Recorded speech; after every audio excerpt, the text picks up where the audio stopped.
ეს კიდევ ნიჩაბი არის. სანგრებს ხედნენ მეორე მსოფლიო ომში. ჩემს გამო თქვენც მოგაკითხავენ და მე საკუთარ თავს ვეღარ აპატიებიცოდე. ჩვენს მიმართ ზიზღს გარყვნილი ქმედებებით გამოხატა. თავი! გიჟი არ ვარ, ყველაფერი საკუთარი თვალით მაქვს ნანახი. თქვენი უცნაური რამე თავისი დამცავი მექანიზმი იყენებთ. რაც მოსწონს იმას იმასწავლებს, რაც არ მოსწონს. არა, მისი თითქოს ეშინოდათ. აი, ჩემს წინაშე კი ყოველთვის მოკრძალებული ხდებოდა. თითქოს ჩემი შეხებისაც ერიდებოდა. რა ვიცი. სამაგიეროდ სხვები მის წინაშე აქტოვანებას ვერ მოვაყვნე. მე ვუყურებდი მას და ვწმუნდებოდი, რომ მსუსური იყო. რომ საკუთარი ცხოვრების შეცვლაც კი არ შეეძლო. და როცა მის წინაშე პრობლემებით სავსე მძიმე კარი იხურებოდა, კუბოს თავსახური ეგონა. არა მარკეტში! არა, როგორ შეიძლება ადამიანი თუ დამნაშავე არ არის, ძალით მოაწარინოთ ხელი. ეკავიდეს გადაწყვეტილებით 8 წელი მომისარჯეს. როგორც სამშობლოს გამყიდველის ოჯახის წევრს. შენ გირჩევია ჩემი ხელი მოხდეს ვიდრე იმათ. ისე გირთხარ ეს ძაღლებით გახმოვებდე. კატებს ვაწამებთ.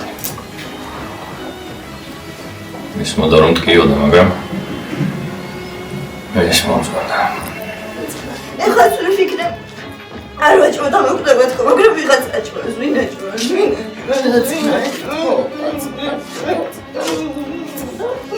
ეს როგორ მელაპარაკება? ეს კაცის რა დღეში მე არაფერი დამიშავებია. არავინ მომიკლავს. არა არც მიგონდია. ეი დგენ! ეი დგენ! დგენ არ გაგვჯამის უფლება.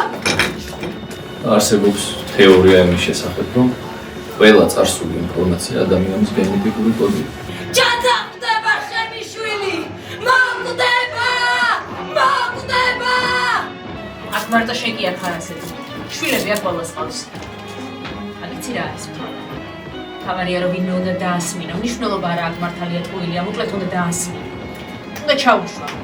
რას ლაპარაკობ, გესმის ვის ელაპარაკობ, საკუთარ შვილზე ამბობ, მაგრამ დედა არა ხარ. შენ არ გესმის. შენ არ გესმის. ძალიან შეშინებული ხარ. მე სულ ერთია. იქ ისედაც ადამიანი არ ხარ. ნომერი ხარ. ან ხო დედა ხარ და შვილები არ გენეტრებია. ალბათ ფურცელი არ გაქვს, ფურცელსაც გიგზავნით წერილი რომ მომწერო. გუშინ დაუკარგეთ ჩვენი ერთგული მეგობარი. თანამებრძოლი თქვენკი შვილი. მოკლედ, როდესაც ეს ქალები ტყეში გაყავდათ შეშის მოსაგროვებლად, ესეთ დროს ყაზახი უხუცესები გამოჩნდებოდნენ. იქაურები აქსა კალებს ეძახიან. თან ბავშვები მოყავდა.